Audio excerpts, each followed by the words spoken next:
বিসমিল্লাহ। Hello extreme lover, I am Rasel. তো আমাদের সামনে এখন রয়েছে হিরো এক্সট্রিম 125 আর এটা হচ্ছে ব্লু সিলভার। আজকে আমরা কথা বলবো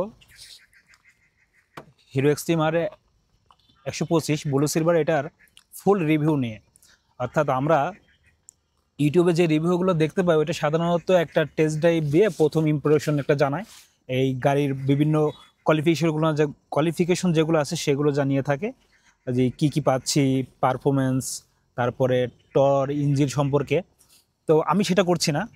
আমি এক তো আপনাদের ফুল একটা প্যাকেজ ধরতে পারেন, আপনাদের যেই কোশ্চেনগুলো থাকে আমার ভিডিওটা দেখার পর আপনার ওই কোশ্চেনগুলো থাকবে না আশা করি। গাড়িটা আমি চালিয়েছি অলরেডি 800 কিলোমিটার হয়ে গিয়েছে এবং এটা আমি প্রথম ডেলিভারি পেয়েছিলাম 18 তারিখে। তো এটা এখন আজকে যেহেতু আপনার 24 তারিখ, তারা বলতে পারেন 1 মাস 4-5 দিন হয়ে গেছে এই বাইকটার বয়স অলরেডি। তো আমি এতদিন চালিয়েছি, বিভিন্নভাবে এটাকে মাইলেজ টেস্ট করেছি, এটাকে প্রথম সার্ভিস করেছি, করার পরে এখন এই গাড়িটা সম্পর্কে আমি আপনাদের কিছুটা বলতে পারি। যেই আপনাদের প্রশ্নগুলো আছে হয়তো বা এখান থেকে সব প্রশ্ন আপনাদের আর থাকবে না। আমি প্রথমে যেটা করব, আপনাদের গাড়িটার পুরো রিভিউটা আমি দেব, মানে কোথায় কি কি পাচ্ছি, ইঞ্জিন পারফরমেন্স মিটার বা অন্য অন্য ফিচারগুলো বলবো, তারপরে ক্লোজভাবে এটার কোয়ালিটি সম্পর্কে দেখাবো, এটার ব্যান্ডিং এবং কোয়ালিটি কেমন। তারপরে অন্য অন্য সমস্যাগুলো, যারা আসলে এই বাইকটা সার্ভিস করছে অলরেডি তারা কি সমস্যা পাইছে, আমি কি সমস্যা পাইছি, আদৌ গাড়িটার কোনো সমস্যা আছে কিনা, কিছু ভালো দিক কিছু খারাপ দিক সব কিছু একবারে বলবো। এবং সিট হাইট, মানে আপনাদের এই ভিডিও দেখার পরে আমার মনে হয় না আর কোনো প্রশ্ন থাকবে, মানে বেসিক তার আমি দেখানোর চেষ্টা করবো। চলেন যাওয়া যাক। আচ্ছা, এখন আমি এটার ব্লুটুথ কানেক্টটা করে দেবো, কারণ এই বাইকের অনেক ফিচার আছে। যদি আমি একটু দেখা দেখানোর চেষ্টা করি। এখানে দেখবেন একটা হুড রয়েছে, যদি দেখা না যায় দেখেন, দেখতে পাচ্ছেন এখানে আপনি ফোন চার্জ দিতে পারবেন। সি টাইপ, মানে আপনার সি টাইপ হোক বা যেটা হোক, আপনার কেবলটা যদি থাকে মানে আপনি এটা ফোনটা চার্জ দিতে পারবেন। সি টাইপ এখানে যাবে না, এটা হচ্ছে আপনার ইউএসবি কেবল, এবং এটা হাই স্পিড চার্জ না, এটা হচ্ছে গিয়ে নর্মাল আপনার একটা চার্জ হবে। তো এই গাড়িটার ফিচার রয়েছে, তো আমরা যেই প্রধান ফিচারগুলো সেটাই দেখার চেষ্টা করব। এটার ব্লুটুথটা দেখার জন্য আপনাকে যেটা করতে হবে, এই যে হিরো রাইড গাইড এই অ্যাপটা নামাইতে হবে, প্লে স্টোরে আপনার পেয়ে যাবেন। তো এইখানে লোকেশনটা অন করে দিতে হবে, এবং এটা বেশ কিছু আপনার পারমিশন চায়, পারমিশনটা দিয়ে দিতে হবে, ব্লুটুথ অ্যালাউ চায়। এবং গাড়ি যখন আমি স্টার্ট করব, এবং এখানে দেখেন একটা সিগন্যাল চলে এসেছে যে আপনার বাইকের নামটা এখানে আমরা লিখে দিবেন এক্সট্রিম, জাস্ট এক্সট্রিম লিখে দেবেন। আমি লিখে দিলাম এক্সট্রিম, তারপরে কানেক্ট করে দেবেন।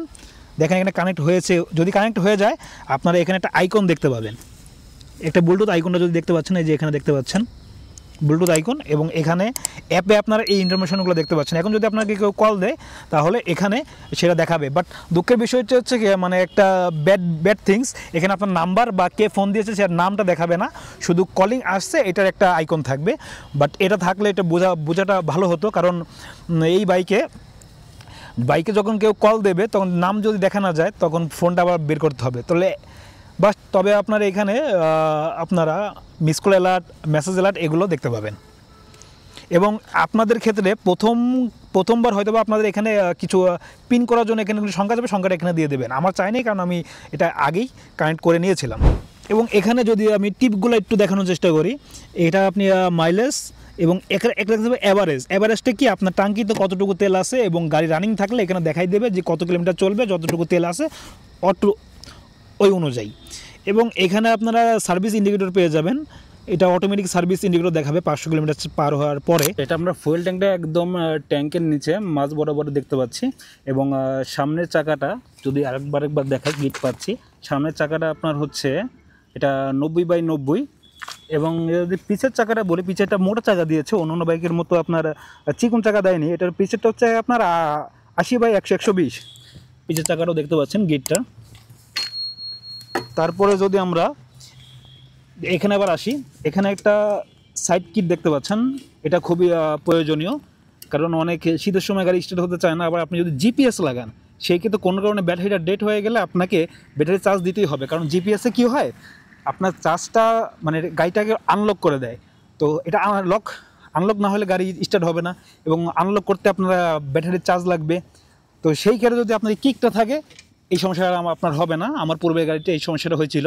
এবং বাংলাদেশের জন্য একটা সুখবর হচ্ছে গিয়ে এই যে আপনার বাম্পার এবং ইঞ্জিন গার্ডটা, বাম্পার এবং ইঞ্জিন গার্ডটার জন্য আপনাকে বাড়তি কোনো টাকা দিতে হচ্ছে না। তিনটা জিনিস, বাম্পার, ইঞ্জিন গার্ড এবং সারি গার্ড, আপনাকে বাড়তি কোনো টাকা দিতে হচ্ছে না। এই যেই অফিসিয়াল যে প্রাইস সেটার মধ্যে পেয়ে যাবেন। আচ্ছা, অফিসিয়াল প্রাইসটা বলে দেয়, এটা হচ্ছে গিয়ে আপনার 1,71,000 টাকা রাখা হয়েছে বাংলাদেশে। এবং এটা সিঙ্গেল জেনের ABS বাংলাদেশে একটা ভার্সনে আছে এবং 3টা কালারে, একটা হচ্ছে গিয়ে ব্ল্যাক, আচ্ছা হচ্ছে গিয়ে আমার সামনে দেখতে পাচ্ছেন ব্লু সিলভার, একটা হচ্ছে গিয়ে রেড, মানে রেডের সাথে কম্বিনেশন। এখানে হিরোর একটা ডিজাইন করা আছে এবং এটার মোবাইল সম্ভবত আপনার 750 এবং 800 আপনি দিতে পারেন, মানে কম আমাকে বলেছিল 750 এবং 800 টাকা দেয়, এরকম বিষয়। তো তারপরে যদি আসি এখানে এগুলো যথেষ্ট ভালো। এবং পিছে যদি আসি, পিছে দুইটা এরকম ডিজাইনের ইন্ডিকেটর দেখতে পাচ্ছেন। পিছের হচ্ছে গিয়ে আপনার ডিআরএলটা এরকম, এবং এটা ধরার জন্য হেভি একটা বার পেয়ে যাচ্ছেন। তারপর এখানে একটা সারি গার্ড পেয়ে যাচ্ছেন। যদিও এটার সিটটা তুলনামূলক অনেক উঁচু, যেমন আপনার R15-এর সাথে যদি তুলনা করি অনেকটা ওইরকমই ফিল আসে। যারা পিছিয়ে বলছে তারা এরকমই অনুভব পেয়েছে। কমফোর্ট তো ঠিক আছে, বাট এটা অনেকটা উঁচু, এটা হচ্ছে একটা বিষয়। তারপর এখানে এটা আবার ডবল স্ট্যান্ড সাইড পেয়ে যাচ্ছেন, এবং এখানে তো একটা স্ট্যান্ড পাচ্ছেনই। এবং এখান থেকে দেখতে এরকম, এবং এটা হর্নটা পাচ্ছেন সিঙ্গেল। এটা হচ্ছে কি আমার একটু কেমন কেমন লেগেছে, হর্নটা আমার চেঞ্জ করতে হবে, কারণ এই হর্নে আসলে ওইভাবে লাউড হয় না, করা না, দেখতে পেয়েছেন। এটা আসলে হাইওয়েতে আপনার এই হর্নটা ওইভাবে পারফরমেন্স দিতে পারে না। এখানে একটা হচ্ছে বিষয়, হর্নটা চেঞ্জ করতে হবে। এটা ডবল হর্ন দিলে ভালো হতো, যদিও কোম্পানিগুলো এইভাবে দিয়ে থাকে না, পরে লাগাই নিতে হয়। এই দিকটা ভালো করছে। এদিকে একটা আপনার এই ইঞ্জিনের কিছু গার্ড রয়েছে, ইঞ্জিনের গার্ড থেকে আপনার এই যে ইঞ্জিন গার্ড প্লাস উপরে যে এরকম একটা গার্ড দিয়েছে, জিনিসটা দেখতে ভালো লাগতেছে।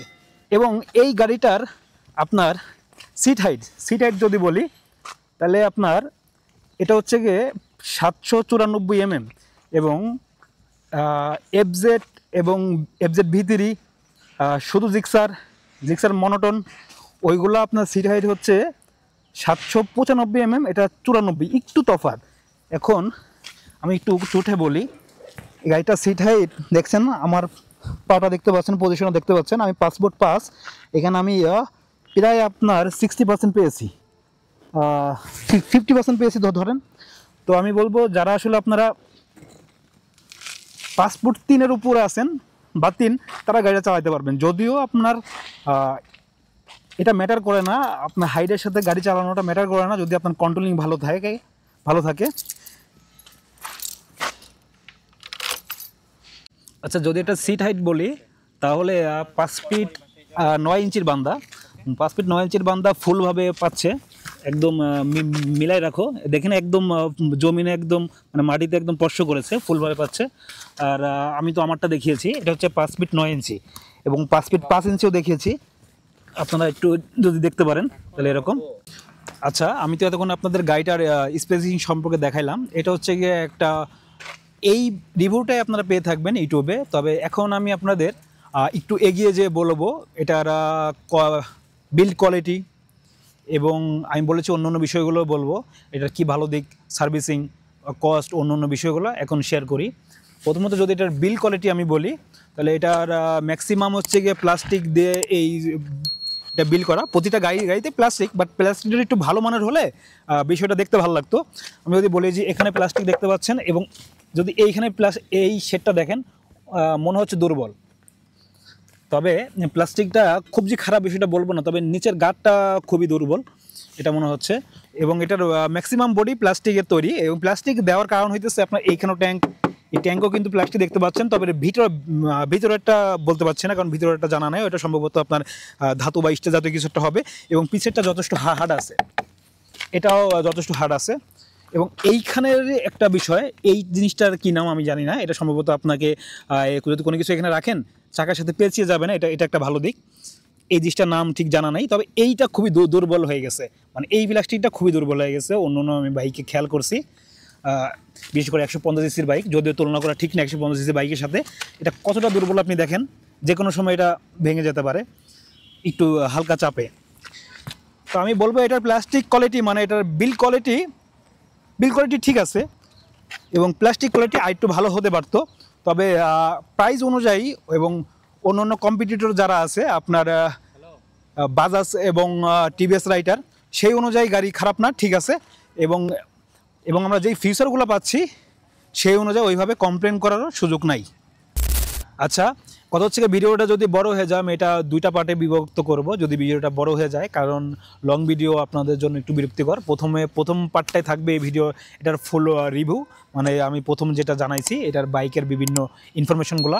দ্বিতীয়তে জয়েন আমি এটার এক্সপিরিয়েন্স শেয়ার করলাম, যে আমার সাথে এবং আমার বন্ধুদের সাথে কী এক্সপিরিয়েন্স হয়েছে সেগুলা। তো আমি এখন আপনাদের সাউন্ডটা শোনাই, যদি সাউন্ডটা শোনাই, এদিকে আসো। একটা সাউন্ডটা শোনানোর জন্য যেটা আমি করব,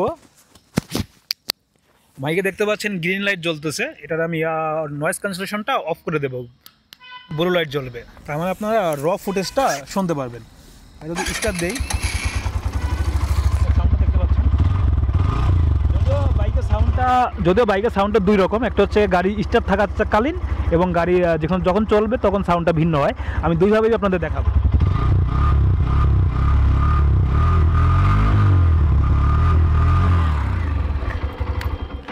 আপনারা সাউন্ডটা দেখতে পেলেন। এবং এখানে আরেকটা বিষয় বলার কথা, এই বাইকটার কন্ট্রোল খুবই ভালো, মানে হ্যান্ডেল কন্ট্রোলিং খুবই ভালো। এটা পাইপ হ্যান্ডেল বার। এটার কমফোর্ট, গাড়ির কমফোর্টটা নিয়ে বলছি না আমি, হ্যান্ডেলিংয়ের যে কন্ট্রোলটা নিয়ে বলছি, আপনি এটা খুব সহজেই কন্ট্রোল করতে পারবেন। এবং যদি বাইকটা একটু উঠে বসি তাহলে এটা এরকম, এই যে আপনাকে খুব বেশি ব্যাক পেন হতে হবে না, আপনি সোজাভাবে গাড়িটা চালাতে পারেন। বাট একটা স্পোর্টিং লুকও রয়েছে, এবং মিররটা যথেষ্ট ভিজিবেলি, তবে এটা ডিজাইনটা করতে গিয়ে কিছুটা ভিজিবেলি কম হয়ে গিয়েছে, এটা হচ্ছে একটা বলার বিষয়।